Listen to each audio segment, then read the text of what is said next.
Boa noite, meus irmãos. Nós vamos ter hoje a terceira mensagem da série Família Conectada. Nós falamos um pouco domingo passado sobre essa conexão que nós temos que ter uns com os outros dentro de casa. E eu gostaria de reforçar um pouco daquilo que eu falei semana passada. E eu disse que muitas vezes nós convivemos, nós estamos junto com as pessoas dentro da nossa casa, mas não significa necessariamente que estamos cuidando uns dos outros. Cuidar uns dos outros vai muito além disso. Vai muito além de conviver dentro debaixo do mesmo teto, dentro da mesma casa. Cuidar uns dos outros é nós percebermos as necessidades de cada um e atender essas necessidades. E essa série de mensagens nós preparamos com muito carinho, nós preparamos com muita atenção e prestando muita atenção naquilo que estamos vivendo hoje, né? Esse tema que nós estamos usando tem muito a ver com o que nós estamos vivendo dentro da nossa casa. Às vezes nós estamos conectados na internet com qualquer outra coisa, menos conectados uns com os outros. Quem veio na escola dominical hoje pôde aprender muito com o pastor Joemar, né? E eu já faço uma propaganda, pastor Joemar, uma ótima aula hoje, né? Deus usou o nosso irmão, o nosso pastor, para nos trazer aquela mensagem maravilhosa. E o pastor Joemar usou algumas passagens de um livro muito bom, que eu também já li, e fala sobre relacionamentos líquidos. E esses relacionamentos que estamos tendo hoje, fácil de se desconectar, né? Com um clique, um botãozinho, você corta a amizade da pessoa. Mas às vezes com uma palavra, nós também deixamos de estar conectado dentro da nossa própria casa. E o apóstolo Paulo, ele vem nos trazer algumas coisas muito importantes, né, que nós estamos compartilhando aqui. Se você quiser abrir a sua Bíblia, se você quiser acompanhar o texto, mas já está projetado aqui também. Primeira carta de Paulo a Timóteo, capítulo de número 5, o versículo de número 8.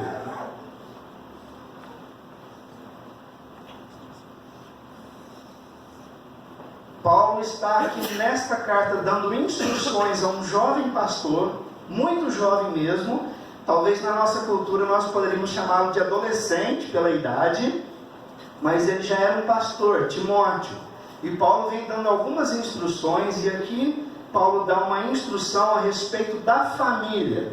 E Paulo diz o seguinte: se alguém não cuida de seus parentes, e especialmente dos de sua própria família, negou a fé e é pior do que um descrente.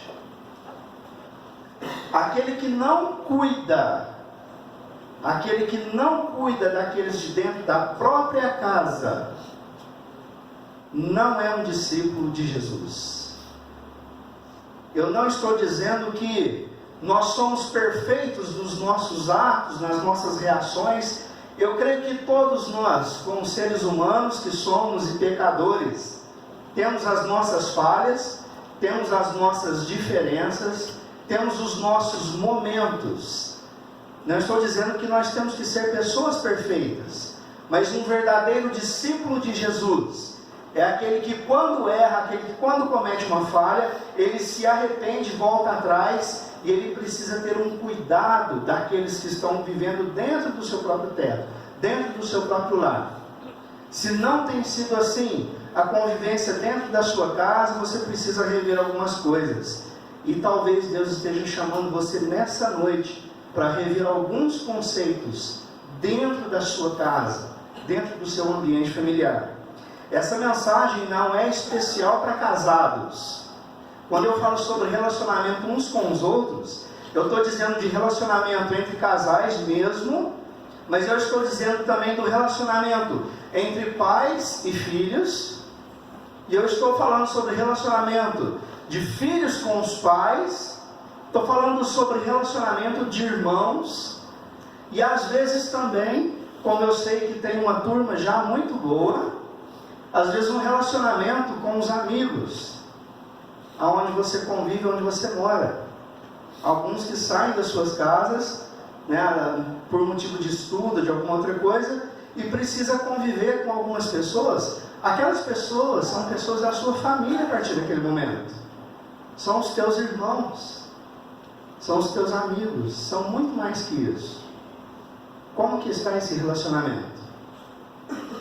E nós queremos passar algumas coisas muito importantes. Qual é o segredo então para se ter uma família conectada? Qual é o segredo para você ter essa conexão uns com os outros ali, no lugar, na casa, no lugar onde você convive? Bom, o segredo é muito simples, você precisa conhecer melhor aquelas pessoas que convivem com você. Ouvi uma história muito interessante de um irmão uma vez, eu achei bem interessante. Ele falou assim que era um casal que já vivia, eles se casaram já havia 20 anos. E aquele marido, para agradar a esposa, né, eles eram um casal assim, comia bem pouquinho, né? Eles comiam um pãozinho francês de manhã. Eles partiam ao meio e comiam a metade, cada um. E aquele homem, naquele capricho, todo dia ele ia à padaria e ele pedia um pão com aquela parte redondinha, com aquela pontinha redondinha.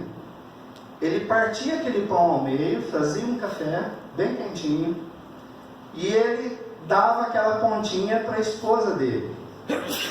E ele comia a outra parte que não tinha aquela pontinha redonda. Por 20 anos. Passado 20 anos, era a parte que ele mais gostava do pão. Ele abria a mão para dar para a esposa. E teve um dia que ele acordou meio do avesso. Você acordou meio do avesso? Já? Só eu que não? Só eu que não? Tem dia que eu acordo assim também, né? Tem dia que a gente acorda azedo. E foi esse dia dessa pessoa, né? Ele acordou meio azedo e falou: é hoje, eu vou comer a pontinha. Foi à padaria, fez o café, buscou o pão, partiu ao meio. Ele pegou o pão, partiu, passou a margarina ali e falou: hoje eu vou comer essa ponta. A esposa dele falou: graças a Deus, eu sempre gostei da outra parte. Mas eu nunca tive coragem de falar. Às vezes nós convivemos com a pessoa dentro de casa e não conhecemos muito bem. E a proposta dessas duas mensagens, de domingo passado e dessa, é nós proporcionarmos à igreja, aos irmãos, para que você conheça melhor até você mesmo e também as pessoas que moram com você, o seu marido, o seu filho, os seus amigos. E nós estamos falando sobre as 5 linguagens do amor. Dr. Gary Chapman, e ele falou nesse livro que existem 5 linguagens. A primeira são palavras de afirmação. Eu vou resumir aqui rapidinho, se você perdeu domingo passado.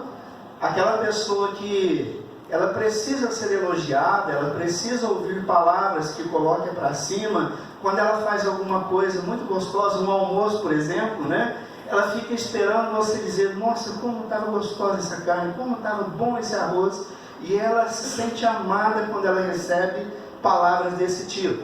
E muitas pessoas se identificam com palavras de afirmação. Então, essa é a primeira linguagem do amor. E também, não necessariamente que é a mais importante, tá? São linguagens diferentes. Ele apenas precisa falar de uma primeira, uma segunda. Mas também tem o tempo de qualidade. É aquela pessoa que não dá bola para esse tipo de palavra. Se ele faz uma coisa, né, que não é o meu caso. Por exemplo, se eu fizer uma mensagem aqui e alguns irmãos à porta me dizer: parabéns, pastor, que boa mensagem. Ou se ele passar e não falar nada, para mim é a mesma coisa. Não muda muita coisa. Eu não me sinto mais amado se alguém faz esse tipo de elogio. Então, também não me sinto desprezado se não fizer, entende isso?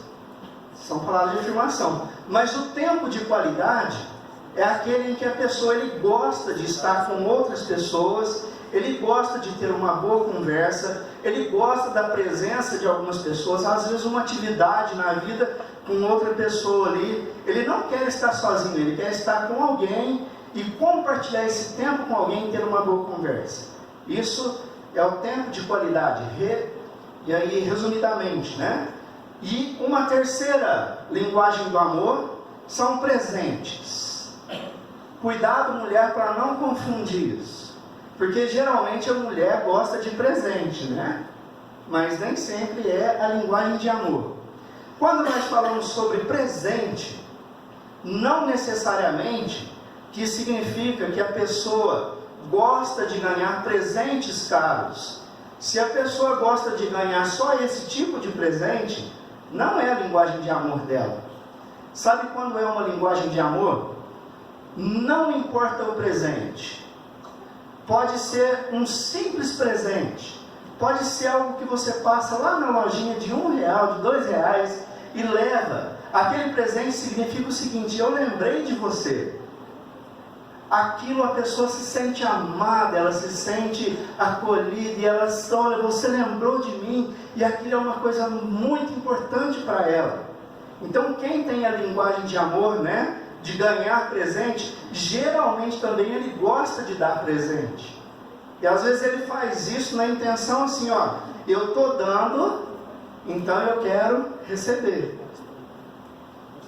Não é a minha linguagem de amor também. Inclusive eu tenho uma dificuldade muito grande.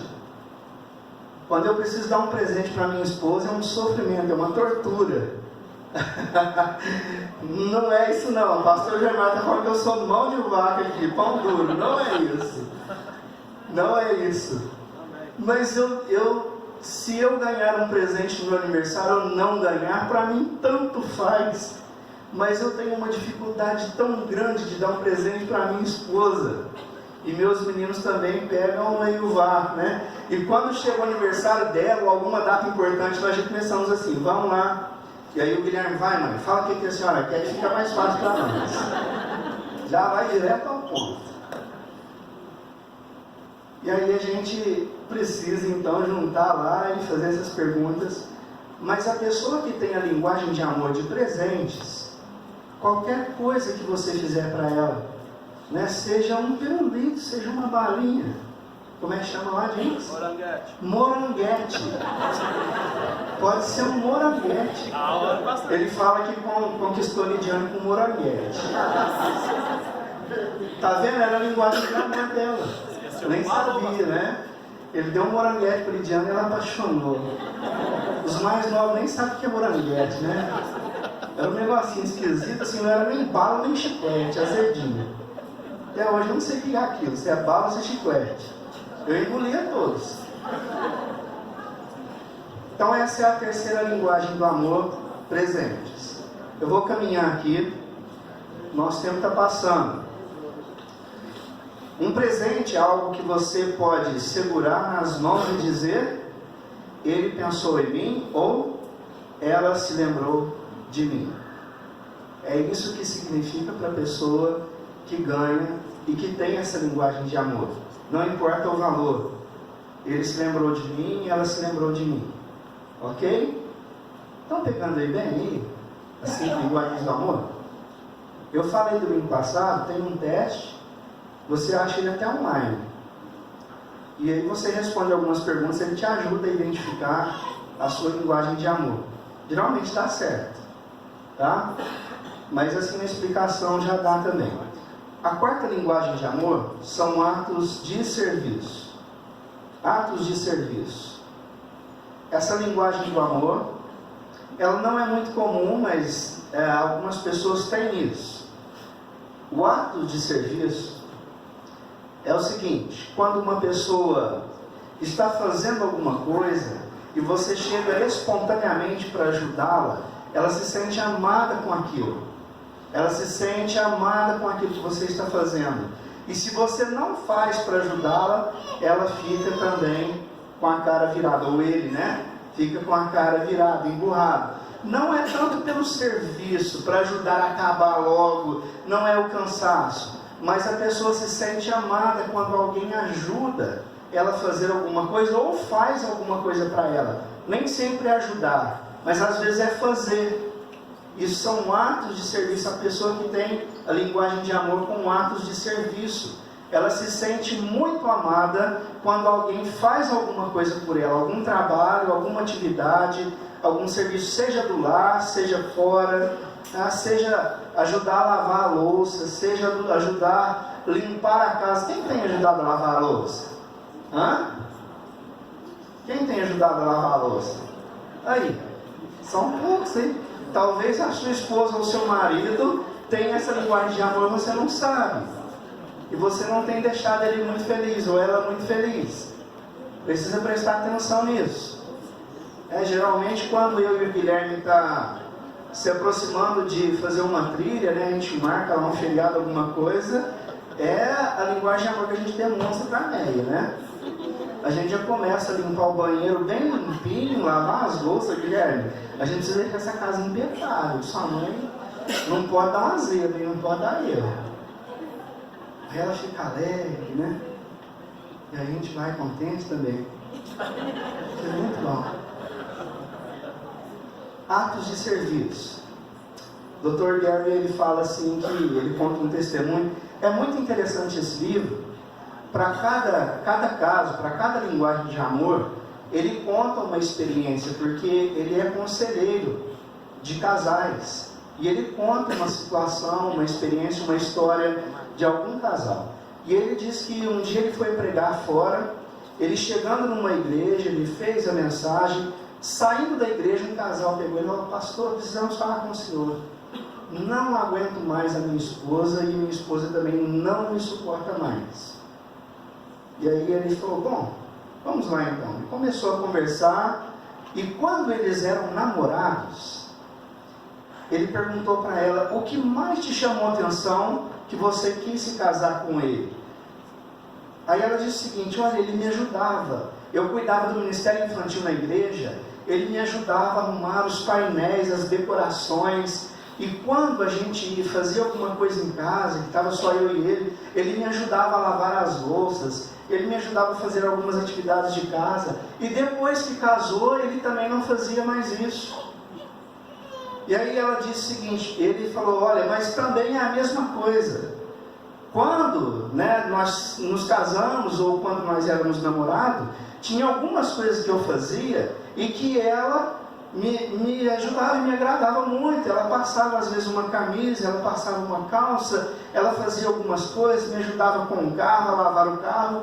Os dois tinham a mesma linguagem de amor, que ele diz que é um caso raro. E eles quase se separaram por causa disso.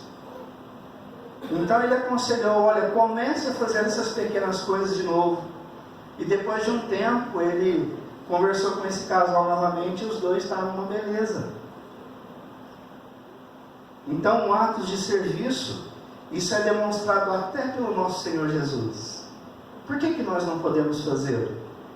Se você pegar o texto aqui, nos Evangelhos, Jesus diz o seguinte: vós me chamais o Mestre e o Senhor, e dizeis bem, porque eu sou. Ora, se eu, sendo o Senhor e o Mestre, vos lavei os pés, também vós deveis lavar os pés uns dos outros, porque eu vos dei o exemplo, para que, como eu fiz, façais vós também.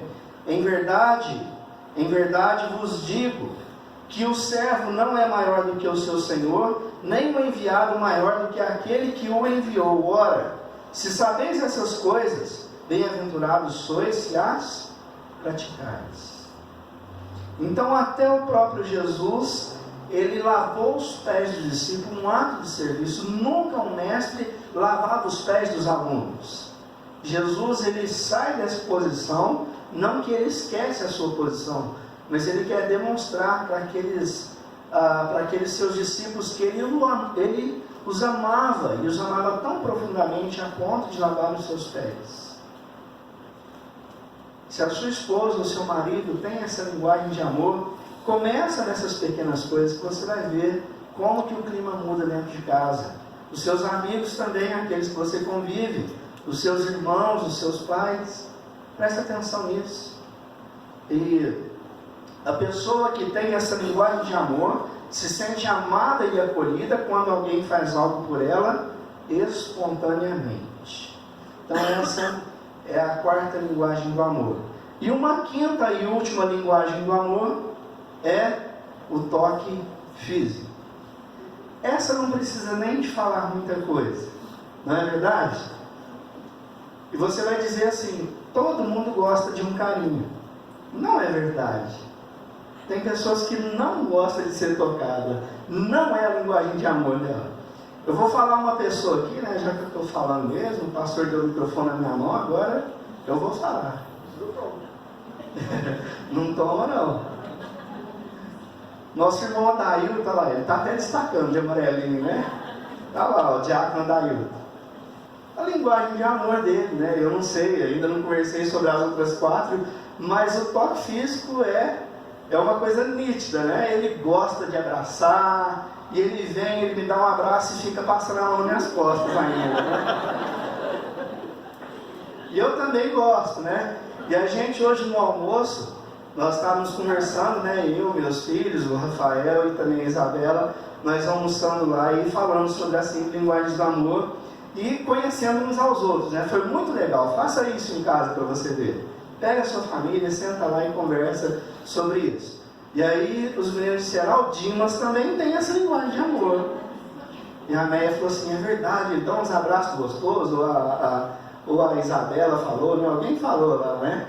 Eu acho que ele nem sabia disso, né, Dino? Não sabia não. Então, tá vendo? Verdade. E às vezes nós não conhecemos nem os irmãos da igreja, tá vendo? E aí, ao contrário do Adailton, se você conhecer a mãe do Adailton, é uma figura, né?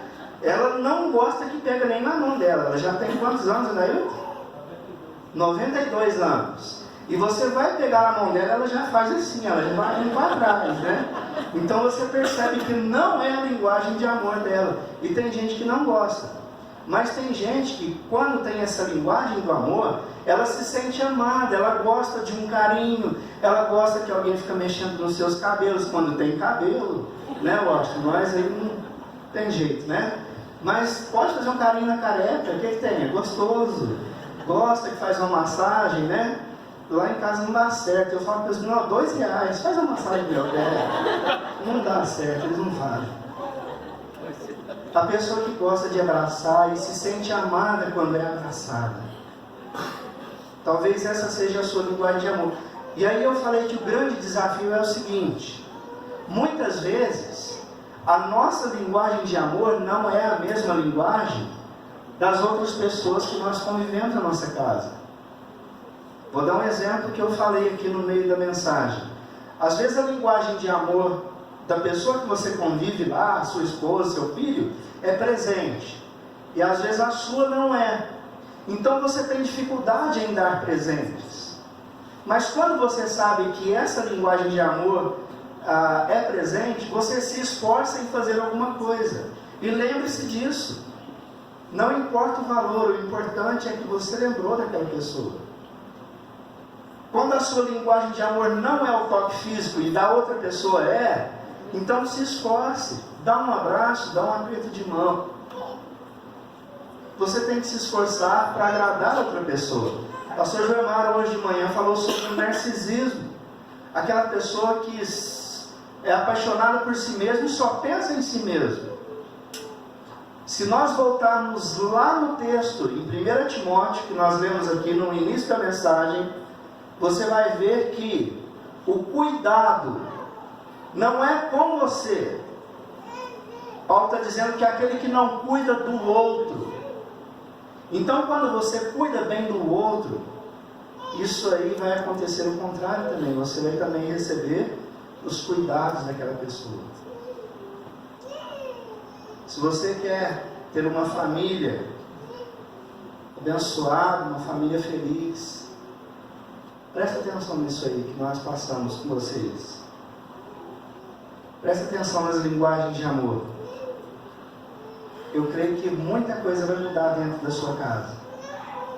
Quando nós trazemos uma mensagem aqui, a nossa expectativa como pregadores é que ocorra alguma mudança na nossa vida e na vida de vocês também.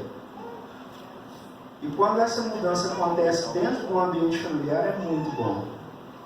Porque se você tem uma família onde as coisas acontecem, onde acontecem coisas boas, onde tem harmonia, onde tem paz, onde tem amor, as outras coisas da vida se tornam tão pequenas, os outros desafios se tornam tão pequenos, porque quando você volta para casa, você ganha combustível para enfrentar as outras coisas.